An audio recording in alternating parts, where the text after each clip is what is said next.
Você sabia que as palavras que você canta na adoração podem estar atraindo desgraça, pobreza e má sorte para a sua vida? Alguma vez você já parou para pensar no que realmente está declarando quando canta certos coros cristãos? Muitos crentes repetem melodias de maneira automática, guiados pela emoção do momento, pela costume ou pelo que ouviram toda a vida em suas congregações. No entanto, por trás de cada palavra que pronunciamos, existe uma verdade espiritual que não podemos ignorar. Antes de começar, deixe um comentário com o número 1 e se inscreva no canal. Não perca o final. Tem uma surpresa incrível esperando por você. As Escrituras são claras a esse respeito. A morte e a vida estão no poder da língua, como está escrito em Provérbios, capítulo 18, versículo 21. A morte e a vida estão no poder da língua. O que bem a utiliza, come do seu fruto. Este versículo não é simbólico, é uma advertência direta. O que falamos tem peso eterno. O que declaramos, mesmo quando o fazemos cantando, pode trazer sobre nossa vida bênção ou desgraça. Muitos caíram em ciclos de derrota, escassez e sofrimento. Não porque Deus assim quis, mas porque, sem saber, estiveram profetizando essas condições sobre si mesmos por meio de canções aparentemente inofensivas. Hoje, iniciamos uma jornada profunda e reveladora para desmascarar essa realidade. Quando adoramos, nos conectamos com o âmbito espiritual. A adoração não é apenas música, é um ato profético, é uma proclamação que, segundo o conteúdo, pode ativar o céu ou abrir brechas que o inimigo não hesitará em aproveitar. Deus sempre buscou verdadeiros adoradores, aqueles que o louvam em espírito e em verdade, como expressou Jesus em João, capítulo 4, versículo 23. Mas vem a hora, e já chegou, em que os verdadeiros adoradores adorarão o Pai em espírito e em verdade, porque são estes que o Pai procura para seus adoradores. Porém, o inimigo também busca bocas disponíveis, crentes distraídos que, com boas intenções, mas sem discernimento, repetem frases contrárias à palavra de Deus, entregando assim autoridade sobre sua vida e seu entorno. Não se trata simplesmente de gosto musical ou de estilos tradicionais versus contemporâneos. Trata-se de vida ou morte espiritual. Conheci pessoas sinceras, dedicadas, com corações nobres, mas cujas vidas estavam marcadas por uma constante sensação de derrota. Não prosperavam, seus lares estavam em caos e cada vez que se aproximavam de um novo projeto, algo o arruinava. A razão? Em meio à sua adoração, entoavam continuamente letras como: embora não tenha nada, igual te louvarei. Sou um servo inútil, tudo me sai mal, mas igual te seguirei.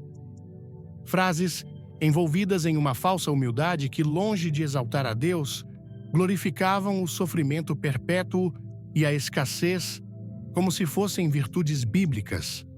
Mas, quando olhamos as Escrituras, vemos o contrário.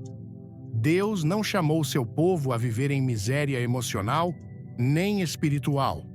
Em Deuteronômio, capítulo 28, ele estabelece claramente as bênçãos para quem obedece à sua voz. Serão cabeça e não cauda.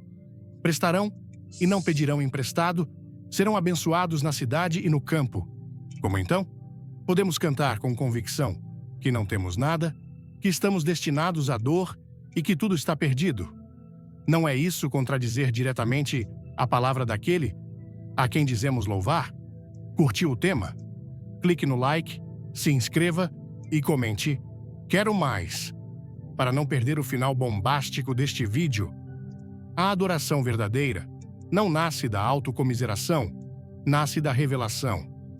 Quando Davi entoava salmos no deserto, não estava se rendendo à dor, estava proclamando a grandeza de Deus sobre sua realidade. Como está escrito em Salmos, capítulo 23, versículo 4. Ainda que eu ande pelo vale da sombra da morte, não temerei mal nenhum, porque tu estás comigo, o teu bordão e o teu cajado me consolam. Observe bem, Davi não se deteve no vale, não celebrou o sofrimento, não transformou a escuridão em sua identidade. Ele reconheceu o momento, mas imediatamente profetizou a presença de Deus como sua guia e proteção. Isso é adoração poderosa. Isso é declarar vida sobre a adversidade. O problema é que muitos confundiram a adoração com a expressão emocional sem entendimento. Foram guiados pela melodia, pela nostalgia ou pela tradição, sem analisar o que estão pronunciando, e quando essas palavras se repetem semana após semana, ano após ano, tornam-se sementes plantadas na alma, e essas sementes, cedo ou tarde, dão fruto. Se semeamos dor, colheremos desespero. Se semeamos escassez, viveremos limitados. Se semeamos derrota, a veremos manifestada em cada área de nossas vidas. A música, quando repetida com devoção, tem o poder de programar o coração e reconfigurar o espírito. Por isso devemos ter extrema vigilância espiritual sobre o que entoamos diante do altar. Jesus disse em Mateus, capítulo 12, versículo 37, porque por tuas palavras serás justificado e por tuas palavras serás condenado. Essa declaração não exclui o que cantamos. De fato, pode se aplicar ainda mais intensamente, já que quando cantamos, o fazemos com maior paixão, com maior entrega emocional e com uma repetição que chega a ser meditativa. Você já se perguntou quantas vezes repetiu certas frases em coros sem pensar no que realmente significam? Quantas vezes disse que não é digno, que não vale nada, que só espera o céu porque a terra é um vale de lágrimas? E depois se perguntou, por que sua vida parece não avançar? Quando Moisés foi chamado por Deus no Monte Horebe, sua primeira reação foi declarar sua incapacidade, como está escrito em Êxodo, capítulo 3, versículo 11. Quem sou eu, para que vá a Faraó e tire do Egito os filhos de Israel? Mas Deus não se deteve ali. Ele corrigiu imediatamente seu enfoque, dizendo, eu estarei contigo. Deus não permitiu que Moisés construísse uma identidade baseada em seu passado ou em sua fraqueza. No entanto, nós, com frequência, permitimos que nossas canções reforcem ideias limitantes. Cantamos a partir da dor, da miséria, da indignidade, como se isso agradasse ao coração de Deus. Mas o Deus da Bíblia levanta o caído, restaura o quebrantado e transforma o fraco em um instrumento poderoso. É importante esclarecer algo. Não estamos dizendo que toda canção que mencione a dor é errada. O que questionamos é a glorificação constante da tristeza sem redenção, da pobreza como selo de espiritualidade e do fracasso como forma de adoração. Deus permite temporadas de quebrantamento, mas jamais nos chama a fazer do quebrantamento nossa identidade permanente. José passou pelo poço e pela prisão, mas seu destino era o palácio. Atenção! Deixe seu like, se inscreva e fique até o fim, porque tem uma revelação que vai mudar sua forma de ver a adoração. Se José tivesse cantado durante anos, sou escravo e seguirei sendo escravo, porque assim honro a Deus, teria ele se tornado governador do Egito? O que declaramos repetidamente se torna um pacto, mesmo que não saibamos. E esse princípio não é apenas teórico, é real, comprovável e bíblico. Lembro-me de uma mulher que durante anos cantou em sua igreja um coro que dizia: embora minha casa esteja vazia, te louvarei. Sua vida esteve marcada por perdas, por relações quebradas e por um sentimento constante de solidão. Quando finalmente entendeu o poder de suas palavras e mudou sua adoração por letras que falavam de restauração, de herança e de promessa, sua vida deu uma reviravolta. Hoje, ela não só tem um lar cheio de paz, mas também ministra a outras mulheres sobre o poder de declarar o correto diante de Deus. Não podemos permitir que nossa adoração se baseie em frases herdadas, em tradições sem fundamento ou em emoções desconectadas da verdade bíblica. O inimigo não precisa que renunciemos à nossa fé para nos atacar. Basta que adoremos sem entendimento. Um coro mal escolhido, uma letra que parece piedosa, mas é contrária à palavra, pode ser a porta aberta para que espíritos de tristeza, escassez ou ruína encontrem lugar em nossa vida. Não é exagero, é discernimento espiritual. O inimigo sempre utilizou verdades pela metade para confundir o povo de Deus. Desde o Jardim do Éden, sua estratégia foi torcer a verdade apenas o suficiente para desviar do propósito. Deus nos deu uma ferramenta poderosa, a adoração.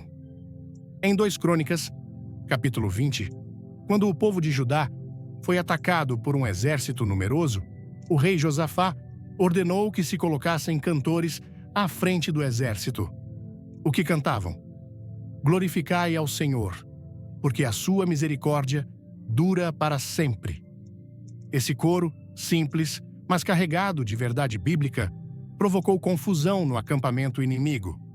A adoração alinhada com a palavra tem poder para derrubar fortalezas. Mas o que teria acontecido se os levitas tivessem cantado? Estamos perdidos, mas igual adoramos. Não teriam selado sua derrota antes mesmo de lutar? É tempo de despertar.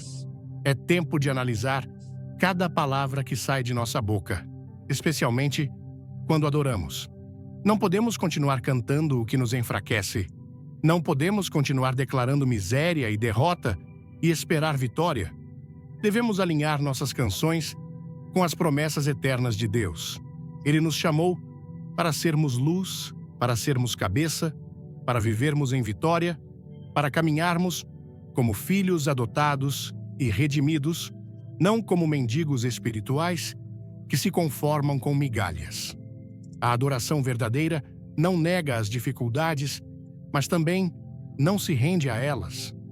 Reconhece a realidade, mas profetiza a verdade de Deus acima dela.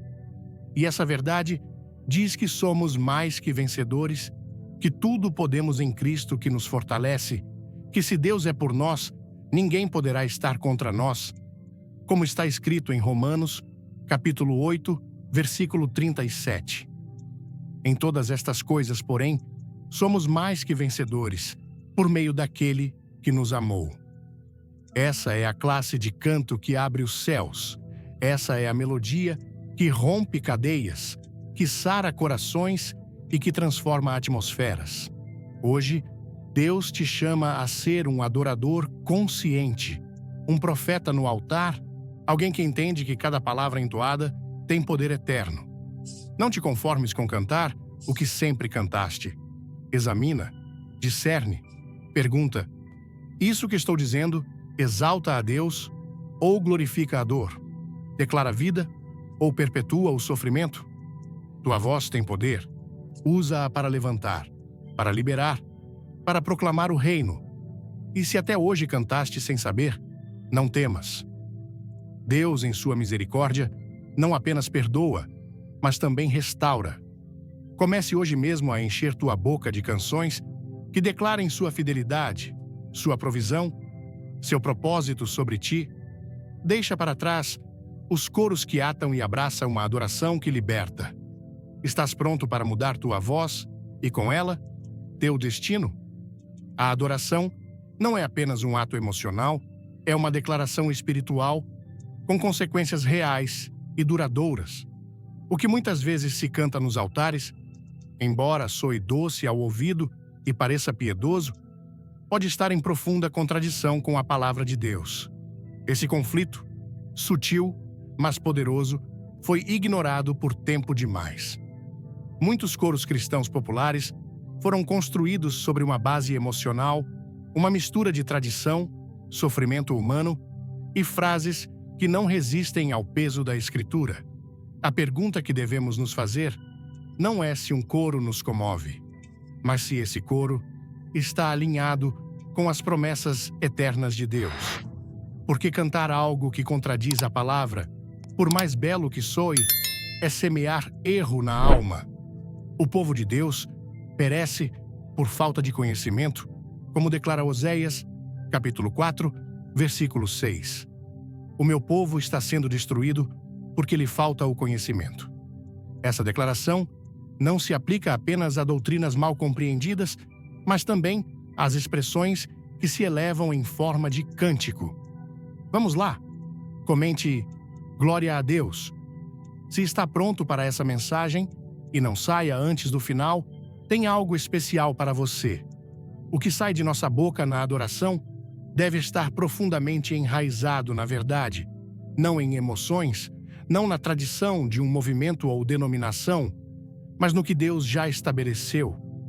A adoração, que verdadeiramente honra a Deus, é a que se fundamenta em seu caráter, em sua palavra, em sua vontade. Quando isso não acontece, quando se canta algo que ele nunca disse, ou pior, algo que ele já redimiu, entra-se em um terreno perigoso onde se glorifica mais a dor humana que a vitória divina. Em muitas igrejas, entoam-se coros que exaltam a carência como virtude, que promovem a fraqueza permanente como sinônimo de humildade e que apresentam a tristeza como prova de fidelidade. Mas, em nenhum lugar das Escrituras, Deus glorifica essas condições como estados perpétuos para o crente. Em Romanos, capítulo 8, versículo 37, está escrito: "Em todas estas coisas, porém, somos mais que vencedores por meio daquele que nos amou." Essa afirmação não é decorativa, é uma declaração de identidade. O crente redimido em Cristo não está chamado a viver como derrotado. Por isso, um coro que repete uma e outra vez que não temos força, que não há esperança, que a vida será sempre sofrimento, torna-se uma contradição direta à verdade revelada na palavra. A música tem o poder de fixar pensamentos no profundo da mente. É mais fácil lembrar uma melodia que um sermão. Por isso, o conteúdo do que se canta não pode ser tomado levianamente. Quando uma comunidade repete constantemente letras que sugerem que Deus quer que vivamos em escassez, que ser cristão é aceitar a ruína como parte do trato ou que o sofrimento é o único caminho para o céu, essa comunidade está semeando ideias que não vêm do coração do Pai. Deus permite provações, sim, as usa para formar o caráter, mas nunca estabeleceu a escassez como herança de seus filhos. Como está escrito em Filipenses, capítulo 4, versículo 19, "E o meu Deus, segundo a sua riqueza em glória, há de suprir em Cristo Jesus tudo o que vos falta." Quando se canta algo que nega essa promessa, o que se faz é anular espiritualmente o que Deus já ofereceu. Torna-se impossível declarar fé sobre as finanças se, por outro lado, se canta que não importa viver sem provisão. Torna-se incoerente pedir cura se, por meio do canto, se glorifica a enfermidade. A fé não pode operar em um ambiente onde a palavra que se canta semeia dúvida, derrota ou resignação. A fé se fortalece quando se alimenta de verdade, e a verdade não muda com o ritmo de uma canção, nem com a emoção de uma letra. A verdade é imutável porque provém de um Deus que não muda. Muitos dos salmos que inspiraram o modelo de adoração na igreja estão cheios de clamor, de angústia, de súplica. Mas em todos eles, o enfoque final não está na aflição, mas na resposta de Deus. Davi não terminava seus cânticos declarando desespero. Sempre havia uma transição para a confiança, para a exaltação do nome de Deus, para a proclamação de sua fidelidade, como está escrito em Salmos, capítulo 42, versículo 11, "Por que estás abatida, ó minha alma? Por que te perturbas dentro de mim? Espera em Deus, pois ainda o louvarei, a Ele, meu auxílio e Deus meu." Essa é a estrutura de uma adoração saudável. Reconhece a dor, mas não a glorifica. Identifica a batalha, mas proclama a vitória. A diferença está na direção da declaração. Há uma enorme distância entre cantar, me sinto fraco, mas em Cristo sou forte, e cantar, não tenho forças e assim seguirei. A primeira declaração é bíblica, esperançosa, transformadora. A segunda é uma negação prática do poder redentor de Cristo. Paulo, em sua segunda carta aos Coríntios, disse, como está escrito em 2 Coríntios, capítulo 12, versículo 9, por isso, de boa vontade, me gloriarei nas minhas fraquezas, para que sobre mim repouse o poder de Cristo. Mas ele o fez com o entendimento de que essa fraqueza era o cenário onde se manifestava o poder de Deus, não como uma identidade que o definia eternamente, mas como uma condição que ativava a graça. A adoração deve refletir essa perspectiva. Não pode ficar detida no vale, deve olhar para o monte, deve alinhar cada palavra a palavra, porque se não o fizer, torna-se uma liturgia vazia, uma canção triste disfarçada de devoção. Antes de tudo, dê um like, se inscreva e comente o que achou. Fique até o último segundo, porque a surpresa vai te impactar. Jesus repreendeu os fariseus não por cantarem, mas por o fazerem com lábios que o honravam enquanto o coração estava longe. E o coração está longe quando não entende o que proclama, quando canta sem convicção bíblica, quando repete frases que são emocionalmente intensas, mas espiritualmente inexatas. O inimigo não precisa criar novas estratégias se nós mesmos colaboramos repetindo mentiras disfarçadas de piedade. Basta que sejamos negligentes em discernir o que cantamos. Basta que aceitemos letras que contradizem a Escritura porque são conhecidas, tradicionais ou nos fazem chorar. Mas a emoção não é a medida da verdade. O impacto emocional não determina se algo vem de Deus. O Espírito Santo pode sim quebrantar um coração, mas o faz por meio da verdade, não por meio do erro melódico. No deserto, Satanás citou a Escritura a Jesus, não com o fim de edificar, mas de tentar. E embora usasse versículos reais, os tirou de contexto, o que demonstra que mesmo palavras bíblicas podem ser mal usadas se não compreendidas. Agora imagine o impacto de letras inteiras que nunca foram bíblicas desde o princípio, que nasceram de uma percepção distorcida do que significa seguir a Cristo, letras que enaltecem a derrota como fidelidade, a resignação como obediência, o sofrimento como virtude permanente. Se Jesus rejeitou a tentação por meio do uso correto da palavra, como podemos nos proteger se cantamos sem filtrar o que repetimos? A letra de um canto deve ser filtrada com a mesma seriedade que uma pregação. Ambas formam a fé. Ambas têm o poder de edificar ou destruir. Como está escrito em Romanos, capítulo 10, versículo 17. E assim, a fé vem pelo ouvir, e o ouvir pela palavra de Deus. Mas, se o que se ouve está contaminado, se o que se canta semeia dúvida, então não estamos cultivando fé. Estamos cultivando um terreno onde o que cresce é conformismo espiritual, dependência emocional e aceitação passiva do sofrimento como propósito eterno. Deus não deseja que seu povo se conforme com menos do que ele prometeu. Em Isaías, capítulo 61, está descrito com clareza o que Jesus veio fazer: ordenar que aos aflitos de Sião se lhes dê glória em lugar de cinza, óleo de alegria em lugar de luto, veste de louvor em lugar de espírito angustiado. Esse intercâmbio não se produz apenas com palavras bonitas, mas com verdade revelada. E se o que se canta não reflete essa verdade, então não transforma, não liberta, não edifica. Há uma linha muito tênue entre o quebrantamento que produz a presença de Deus e o abatimento que nasce de declarar constantemente fracasso. Uma coisa é chorar diante da majestade divina, outra, muito distinta, é chorar porque nos convencemos por meio de um coro de que a vida será sempre um vale de sombras. O Espírito Santo não ministra confusão. Ele não afirma a escassez como destino. Ele não confirma o caos como herança.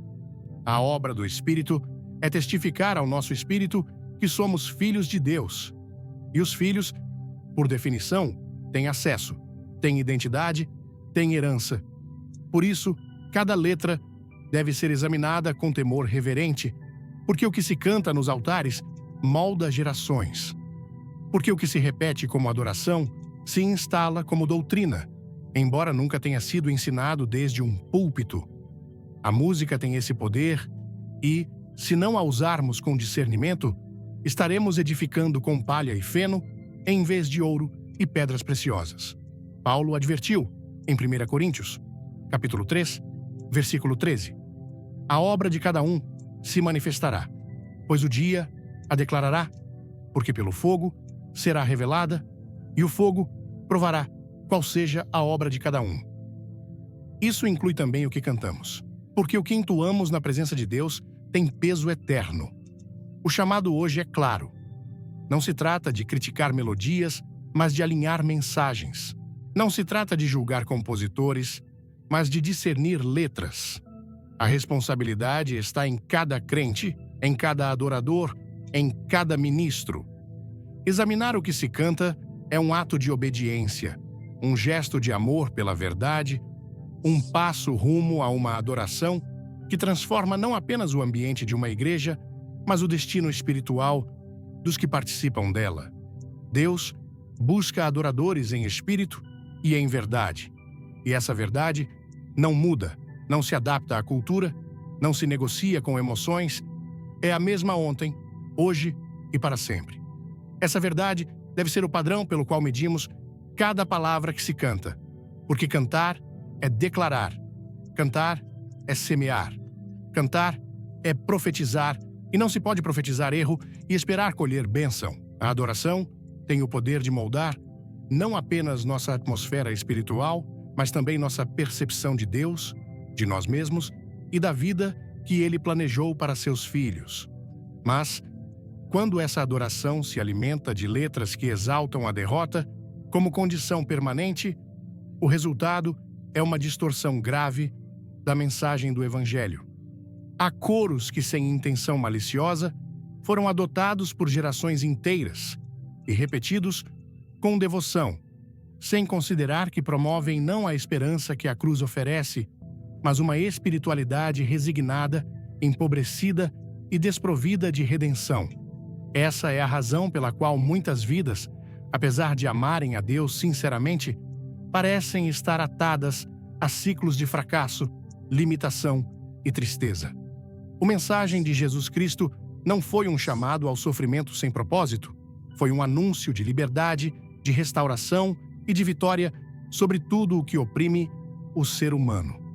Como ele mesmo declarou em Lucas, capítulo 4, versículo 18.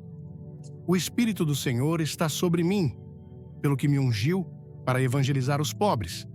Enviou-me para proclamar libertação aos cativos e restauração da vista aos cegos, para pôr em liberdade os oprimidos. Não há uma só frase nesse passagem que sugira que estamos chamados a permanecer na opressão. Cada palavra revela o desejo de Deus de levantar, curar, libertar e transformar. No entanto, muitas das canções que se cantam cada semana em diferentes lugares contradizem abertamente essa verdade. Letras que apresentam a vida cristã como uma existência perpetuamente dolorosa, sem fruto nem mudança. Como se caminhar com Deus implicasse aceitar, com braços abertos, a escassez material, a tristeza emocional e a impotência espiritual. Isso não é humildade. É uma distorção do caráter de Deus, não é fidelidade, é ignorância do que Cristo já conquistou. O inimigo não precisa de grandes ataques quando consegue que o povo de Deus celebre sua derrota desde o altar. Em Romanos, capítulo 8, versículo 1, está afirmado: Agora, pois, já nenhuma condenação há para os que estão em Cristo Jesus. Essa verdade implica que a culpa, o castigo e o sofrimento como pagamento já foram carregados na cruz. Se isso é assim, por que continuar cantando frases que nos fazem viver como se ainda estivéssemos pagando uma dívida? Quando uma letra sugere que viver sem bênção é sinal de entrega, está negando a eficácia do sacrifício de Cristo. Quando se canta que não importa se tudo sai mal, porque igual se adora, está se semeando uma expectativa de fracasso como parte do caminho cristão, e o que se semeia repetidamente na alma termina sendo vivido na realidade. A alma é influenciável. O que se lhe repete com fé e emoção torna-se uma estrutura de pensamento. Por isso, o inimigo não precisa mudar a Bíblia para danificar a igreja. Basta infiltrar ideias sutis por meio de cantos aparentemente inocentes. Ideias que transformam a adoração em resignação, a esperança em conformismo e a identidade de filhos em uma atitude de mendigos. Em Gálatas, capítulo 4, versículo 7, Paulo declara com contundência: assim, já não és escravo, porém filho, e sendo filho, também herdeiro por Deus. Essa herança inclui paz, direção, provisão e propósito. Não pode coexistir com letras que afirmam o contrário. O povo de Israel, durante sua peregrinação pelo deserto, caiu muitas vezes no erro de murmurar, de declarar, com a boca, palavras que cancelavam a fé. Apesar de verem milagres, diziam que morreriam de fome, que teriam preferido ficar no Egito, que Deus os trouxera para perecer no deserto. Cada uma dessas declarações não apenas foi ouvida por Deus, mas teve consequências.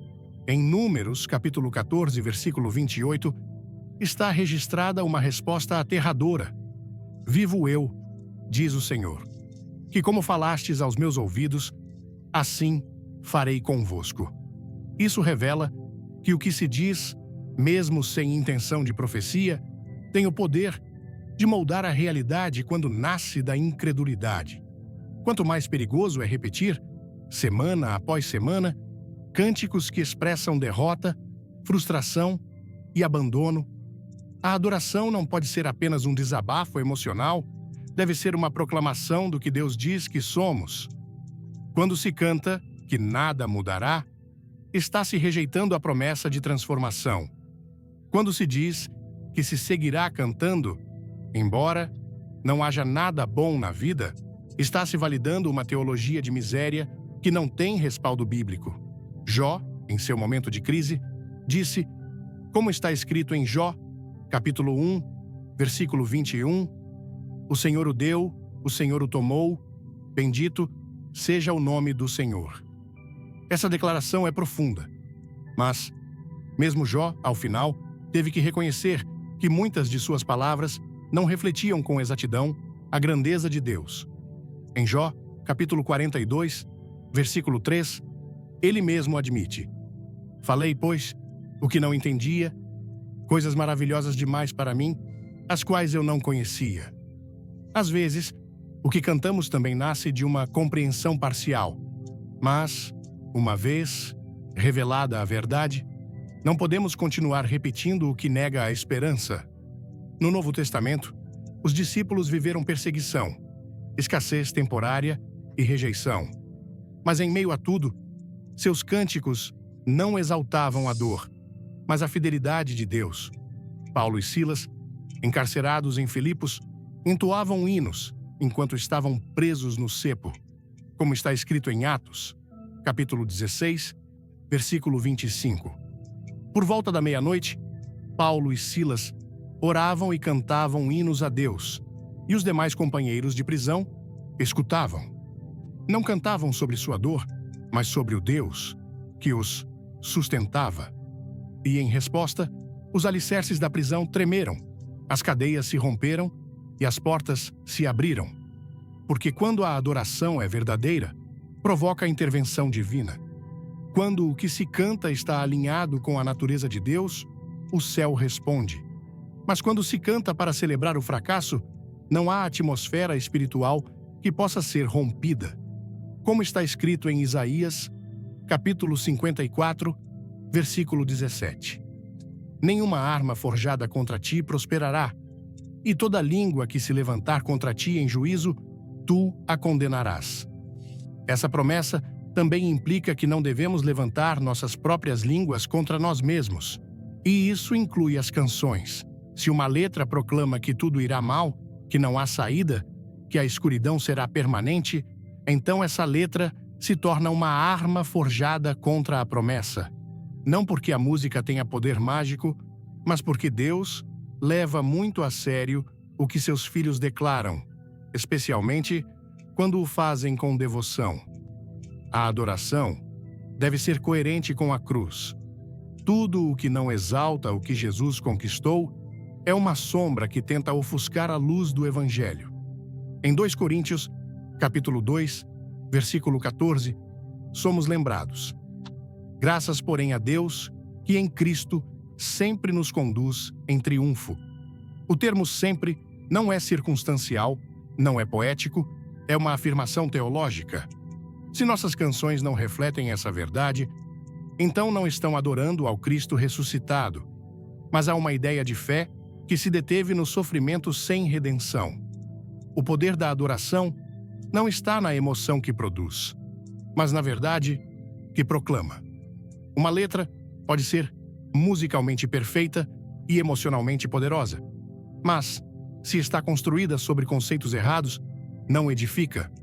O apóstolo Pedro escreve em 1 Pedro, capítulo 2, versículo 9: Vós, porém, sois raça eleita, sacerdócio real, nação santa, povo de propriedade exclusiva de Deus.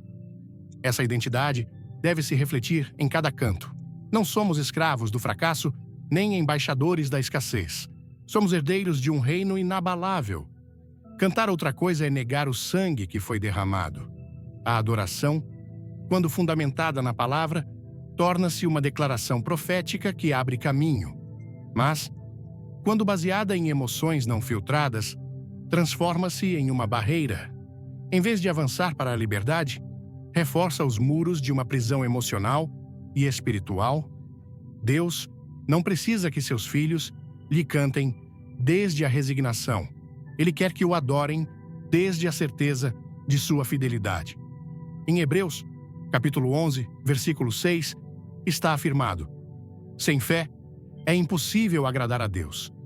E essa fé também se manifesta no que se canta.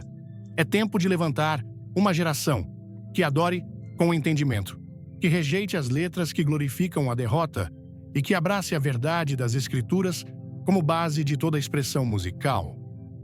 A adoração não é apenas para consolar, é para estabelecer o reino de Deus na terra. Cada vez que se entoa um canto que proclama liberdade, cura e restauração, está se ativando o céu sobre a terra. Mas cada vez que se entoa uma canção que proclama miséria e estagnação como virtudes, está se entregando território ao inimigo. Deus não recebe qualquer tipo de adoração, ele busca uma que esteja em espírito e em verdade. Cantar em espírito sem verdade é emoção sem direção. Cantar verdade sem espírito é repetição vazia.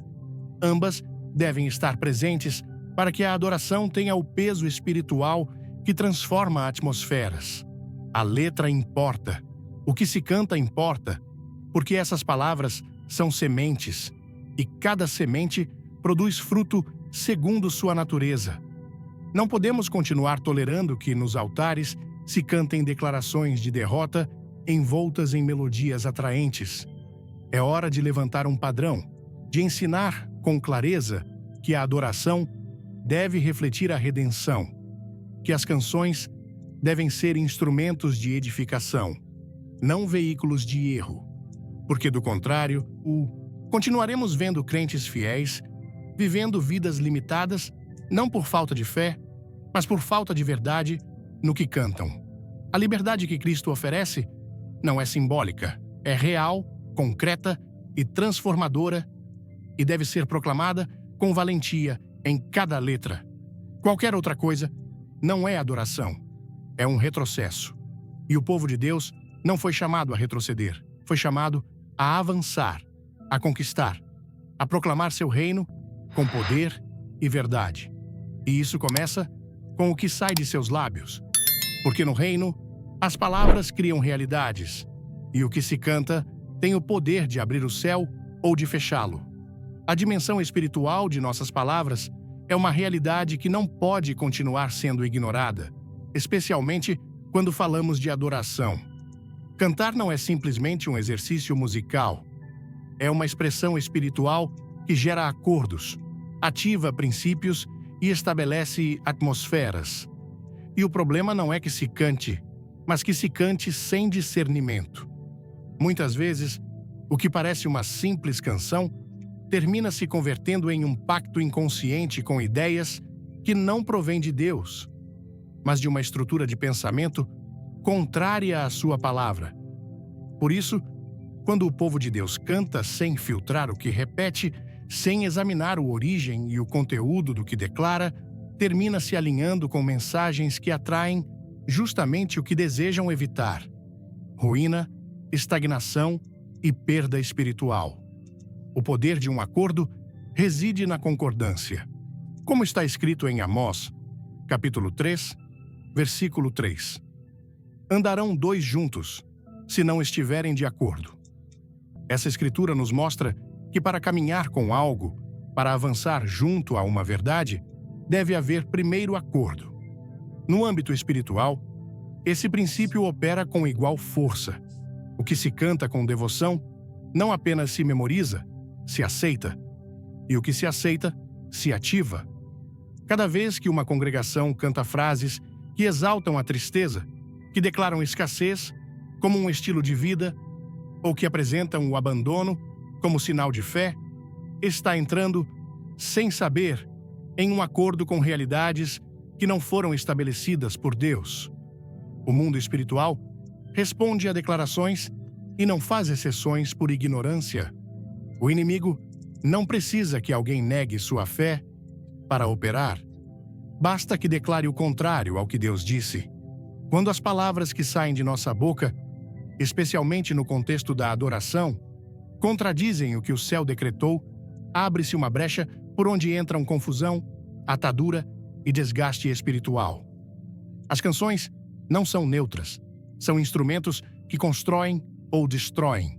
Cada verso, cada refrão, cada frase repetida tem o potencial de ser uma porta aberta ou um muro de contenção. Por isso, cantar sem discernimento é tão perigoso quanto orar sem fé ou pregar sem verdade. Jesus ensinou que da abundância do coração fala a boca, como está escrito em Mateus, capítulo 12, versículo 34. Porque a boca fala do que está cheio o coração. Essa declaração revela que há uma conexão inseparável entre o que cremos, o que sentimos e o que pronunciamos. Mas também implica que quando uma comunidade repete frases errôneas com entusiasmo, essas frases já ocuparam um lugar em seu interior. O trágico é que muitas dessas letras foram entronizadas como verdades absolutas, quando na realidade são manifestações de um espírito de religiosidade que glorifica o sofrimento perpétuo e despreza a graça como fonte de transformação. Declarar uma e outra vez que não se tem nada, que tudo está perdido, que não há esperança, não é humildade espiritual. É uma forma de incredulidade adornada com linguagem piedosa. O inimigo sabe que não pode destruir o que Deus abençoou, mas pode enganar quem foi abençoado para que declare com sua boca o contrário ao que Deus disse, e o faz sutilmente por meio de emoções não processadas, de tradições não examinadas e de canções que parecem santas, mas estão carregadas de contradições bíblicas. Em Gênesis capítulo 3, o primeiro ataque do adversário contra a humanidade não foi físico, foi verbal. Uma conversa, uma distorção da verdade, um acordo. Eva escutou, respondeu e agiu. Tudo começou com uma alteração das palavras divinas. Desde então, a estratégia não mudou: desviar o povo de Deus com verdades pela metade, com discursos que soam corretos, mas estão contaminados em sua raiz. Quando se canta sem entender, renuncia-se ao poder do discernimento, e sem discernimento, a adoração perde sua direção. Deixa de ser uma exaltação do caráter de Deus para se tornar uma expressão emocional guiada pela dor humana. E embora Deus ouça o clamor genuíno, não bendiz o erro sustentado.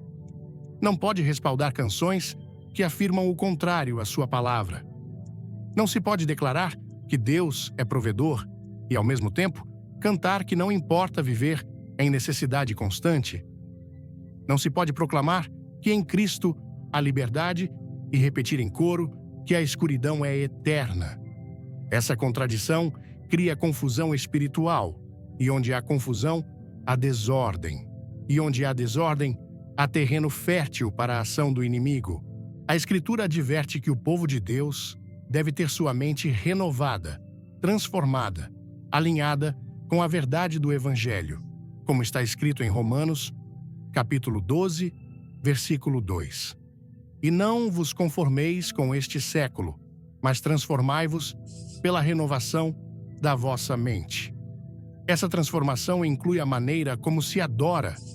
Não pode haver transformação se o que se canta reforça padrões de pensamento velhos, estruturas de resignação e visões distorcidas do que significa viver para Deus.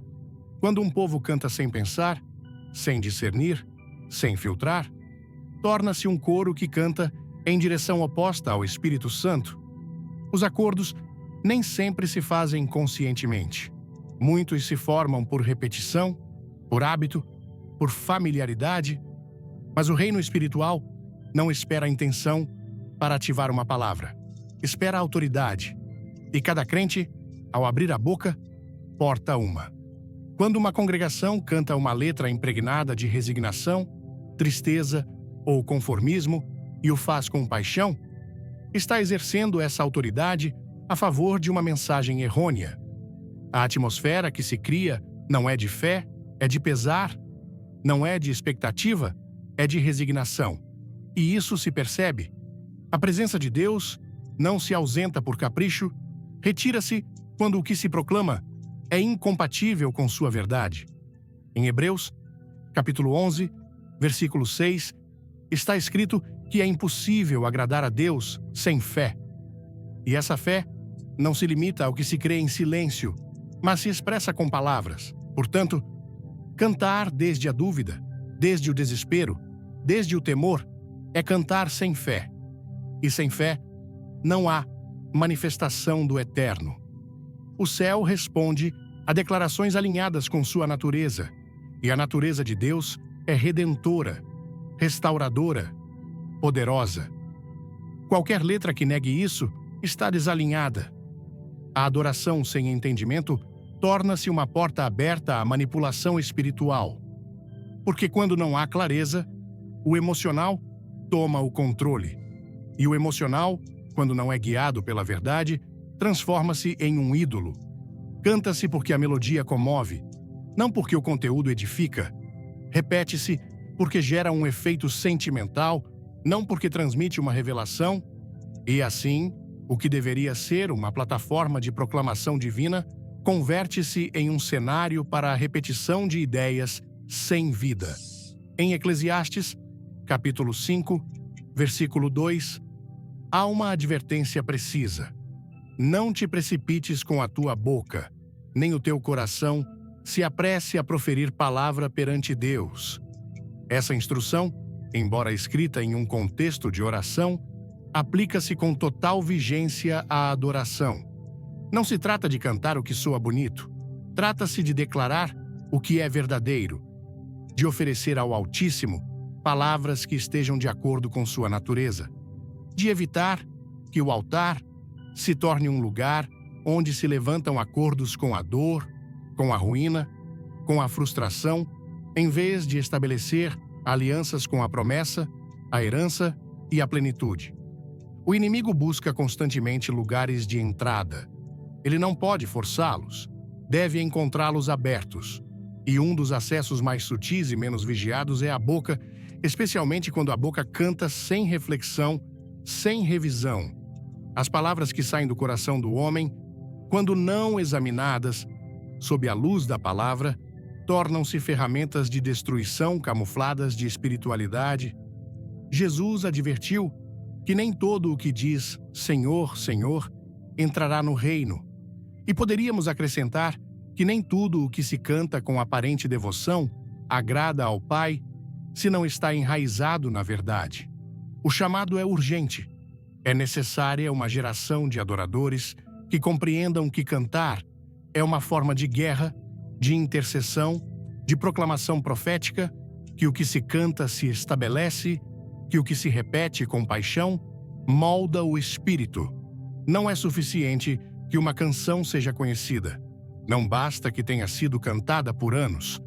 Se contradiz a palavra, deve ser descartada, não por desprezo, mas por fidelidade, não por tradição, mas por transformação.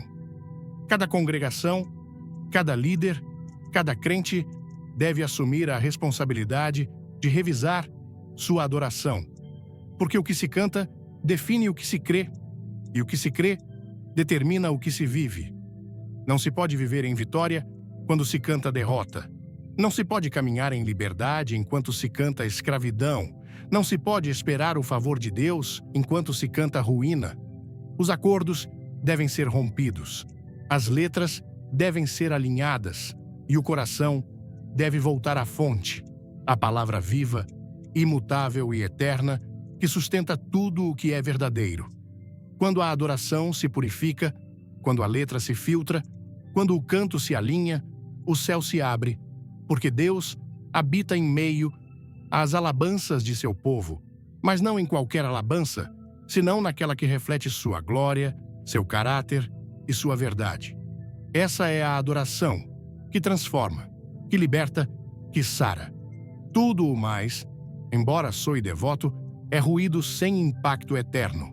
E nesta hora, o mundo precisa de menos canções emocionais e mais cânticos verdadeiros, porque só a verdade liberta e só a adoração em verdade constrói acordos que trazem bênção.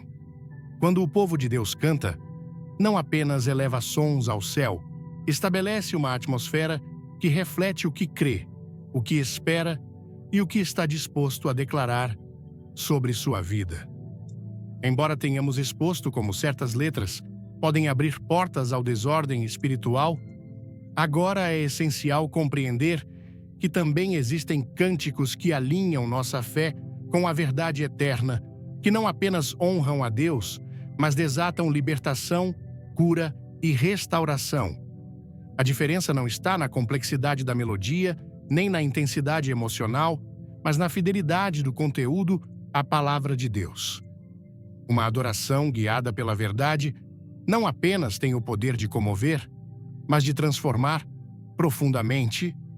A Escritura declara em João, capítulo 8, versículo 32, "E conhecereis a verdade, e a verdade vos libertará."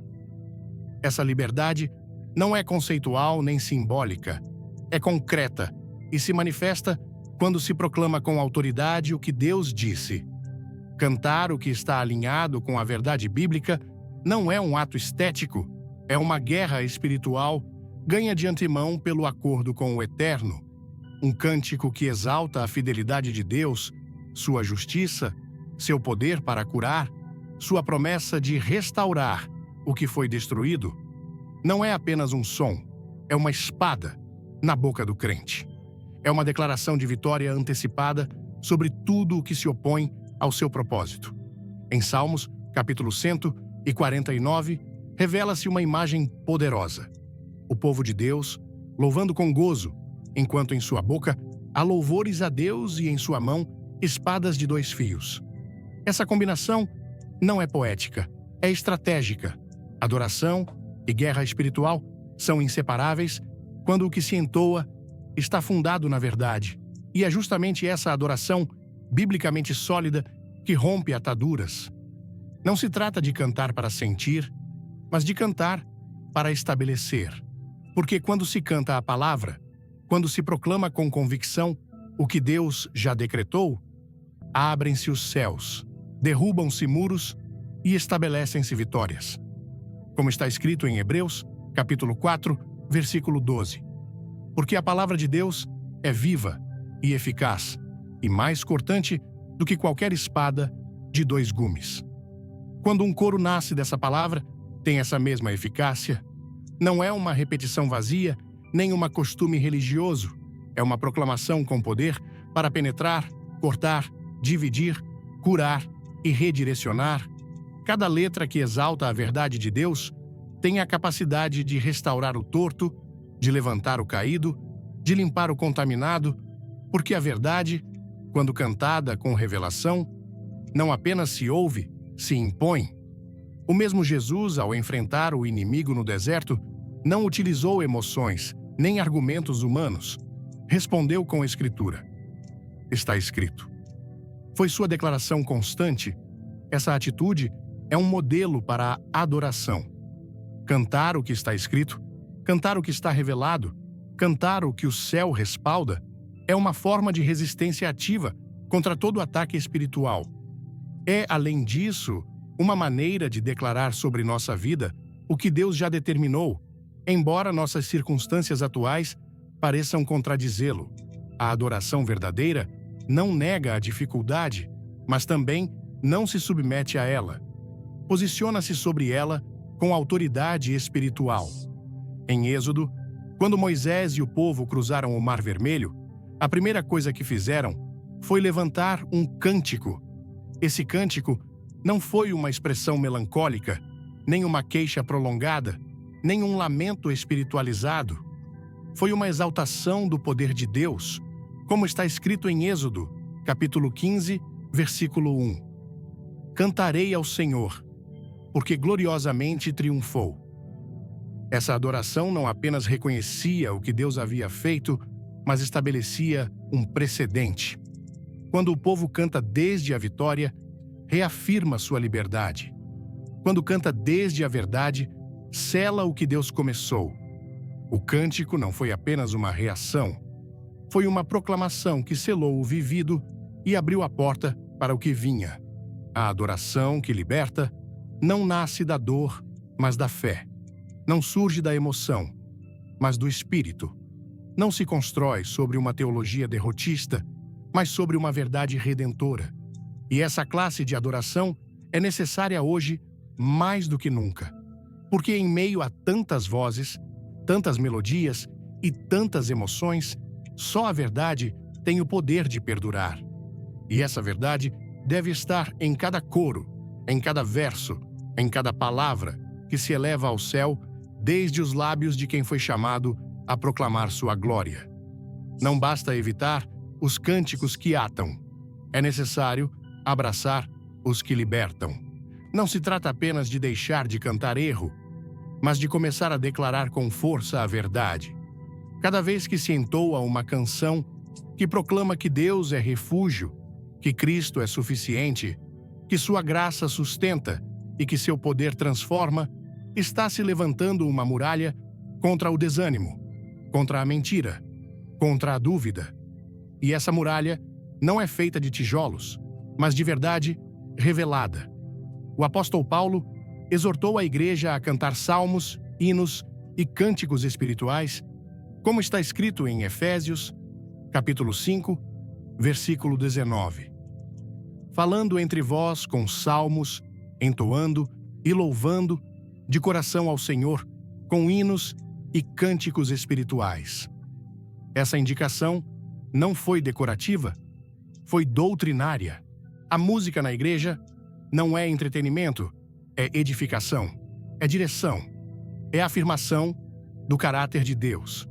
Por isso, o que se canta deve estar saturado de palavra, banhado em verdade, carregado de fé, porque só assim a alabança será uma arma nas mãos dos santos e não uma rotina vazia, sem impacto real. Cantar em fé não significa negar a realidade, mas proclamar uma verdade superior. Significa declarar que, embora ainda não se veja, Deus já o fez. Significa posicionar-se na vitória antes que chegue a manifestação. A adoração, assim entendida, não é passiva, é ativa. viva, transformadora. E cada palavra que se canta com essa consciência torna-se uma ferramenta de cura para a alma, um canal de libertação para o espírito e um instrumento de restauração para o entorno. Deus não busca adoradores que apenas repitam letras. Busca filhos que declarem com convicção o que ele disse, que levantem sua voz para proclamar sua justiça, sua fidelidade, sua misericórdia. E quando essa adoração se levanta, algo muda. O ambiente muda. As pessoas mudam. As cadeias se rompem. Porque não há poder maior que o de um povo que canta a verdade com fé, com paixão e com propósito. Essa é a adoração que transforma nações. Essa é a voz que o céu espera. E essa é a melodia que o inferno não pode resistir. Deus não busca vozes perfeitas, busca corações alinhados com a verdade. A adoração que agrada ao Pai não é a que repete fórmulas, nem a que se ajusta à tradição humana, mas aquela que nasce do profundo de um espírito regenerado, consciente de quem é Deus e de quem somos nele. Jesus o deixou claro em João, capítulo 4, versículo 23. Mas vem a hora, e agora é, quando os verdadeiros adoradores adorarão o Pai em espírito e em verdade, porque são estes que o Pai procura para seus adoradores. Esse tipo de adoração não se constrói com frases emprestadas nem com melodias emocionais. Edifica-se sobre uma revelação viva e ativa, sobre uma relação íntima, onde cada palavra cantada é uma expressão de acordo com a palavra revelada. Quando o coração está rendido, a adoração transcende o superficial. Torna-se uma conversa entre o céu e a terra, na qual o adorador se une ao propósito eterno de Deus. Por isso, não basta cantar bem, comover ou repetir o que foi popularizado. O coração do adorador é chamado a discernir, a filtrar, a revisar cada palavra que declara em sua presença. Não se pode continuar cantando por costume o que não edifica. Não se pode seguir repetindo o que soa piedoso, mas contradiz a Escritura. O coração do adorador deve estar disposto a renunciar até mesmo ao que amou cantar, se descobrir que aquilo não glorifica a Deus em verdade. A adoração sem entendimento pode ser entusiasta, mas não transforma. Pode encher um templo de sons, mas não mover o céu. Pode atrair emoções, mas não atrair a glória.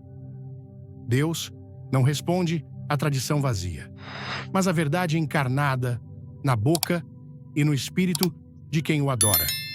Por isso é necessário revisar constantemente não apenas as letras que se cantam, mas as motivações por trás delas.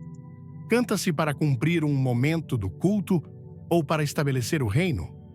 Canta-se para repetir o que outros disseram ou para declarar o que Deus revelou? A adoração sem verdade é apenas um eco. A adoração com verdade é uma voz que impacta a eternidade. Em Isaías, capítulo 29, versículo 13, o Senhor denuncia uma adoração superficial. Este povo se aproxima de mim com a boca e com os lábios me honra, mas o seu coração está longe de mim.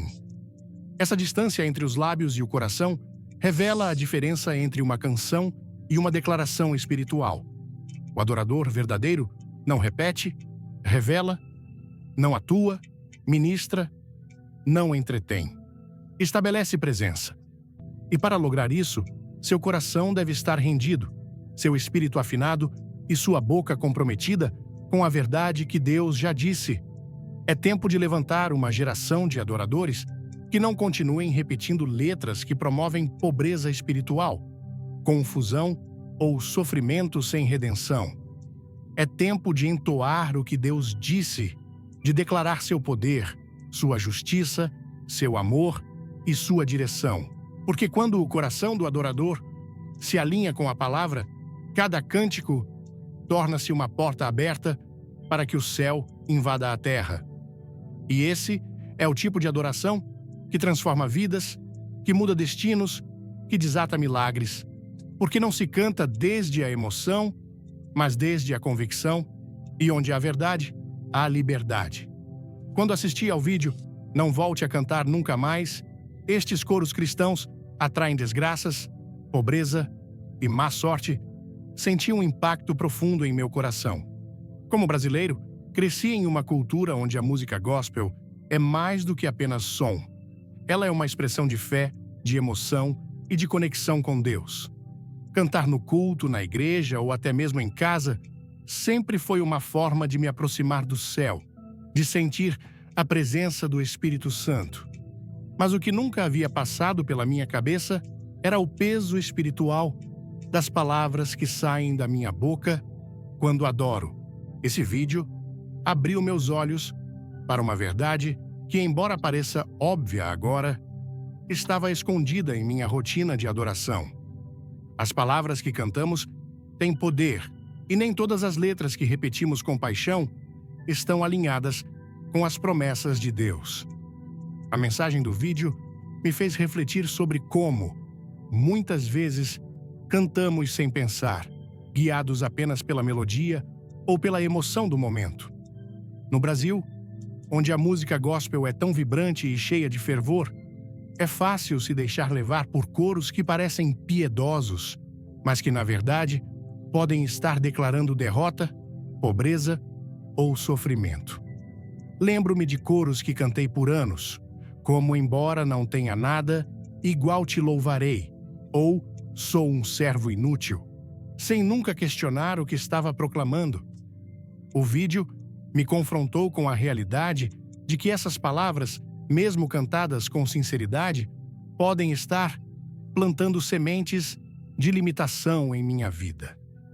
Como está escrito em Provérbios 18:21, a morte e a vida estão no poder da língua.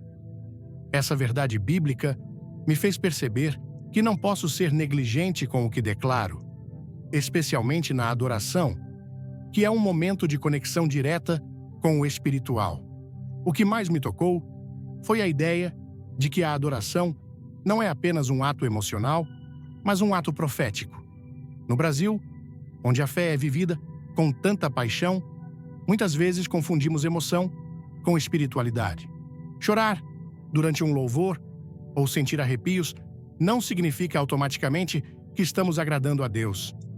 O vídeo me ensinou que a verdadeira adoração deve estar enraizada na verdade da palavra. Quando Jesus disse em João 4:23 que Deus busca adoradores que o adorem em espírito e em verdade, ele estava nos chamando a um nível mais profundo de consciência. Não basta cantar com entusiasmo, é preciso cantar com entendimento. Isso mudou completamente minha perspectiva sobre as músicas que escolho entoar na igreja ou em casa.